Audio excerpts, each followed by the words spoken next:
just water. Oh. I heard somebody say something about bats.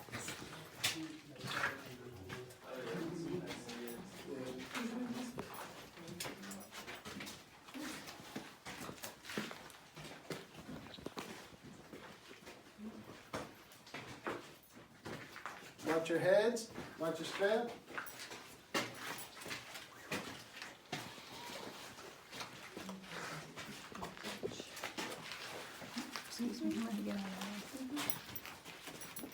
Alright guys, well this room right here is called the Discovery Room. This was the room that was discovered back in 1937. It was discovered by a gentleman named Oliver Shalafo, and he was the park surveyor here.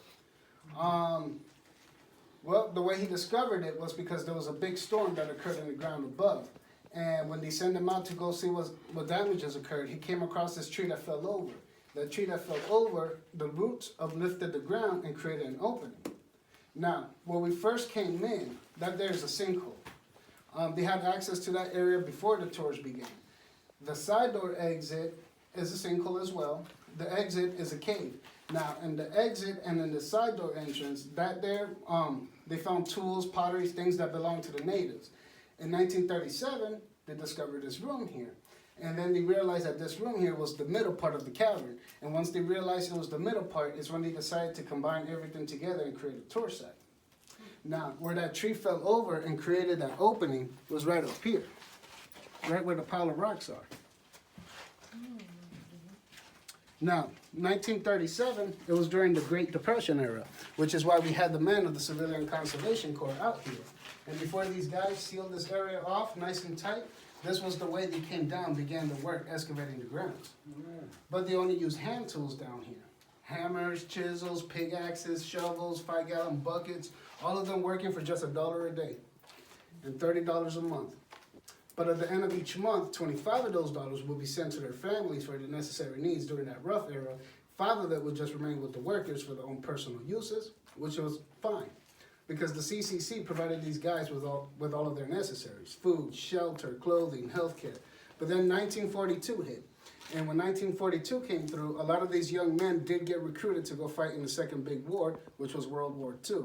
Now, any of the last finishing touches in here, such as the electricity, was finished up by the World War I veterans, which also in 1942 is the year the doors had also opened up to the public. Pretty neat, right? Yeah. Now, see Patrick's house right here? Well, if you look up, you can see it was once a column. And the guys that worked down here, they knocked it down, left that behind. Now here, how we mentioned about the aquifer in the other room, what happens is sometimes when the ground does settle back, it may not line up with the columns, with the formations. And you can see how this shifted, and now it doesn't really line up with the top piece. And you can also see over here how these split up and didn't line up together. Now, these guys left that stone behind to use it as an anchor or a marker. See, they would tie a rope around that stone, around the leg or the waist, or maybe just drag it with them. So if that flame in their lanterns went out, they just tug on the rope to find their way right back to the light. Wow. There you go, Google Earth. Now, another clever thing these guys did is stuck the porcelain dinner bowls to the ceiling of the cabin. I saw that. You want to take a wild guess why? Makes it lighter? I don't know. It makes it what? Illuminates more? Mm-hmm. Yep. Illuminates more. See, what happened was that those lanterns did not provide much light. Also, when they installed the electricity, those light bulbs were not as powerful as they are today. So those were used to reflect more light into the room. And it still does the job today, too. You guys got any questions about this room? No. No? The sky's falling?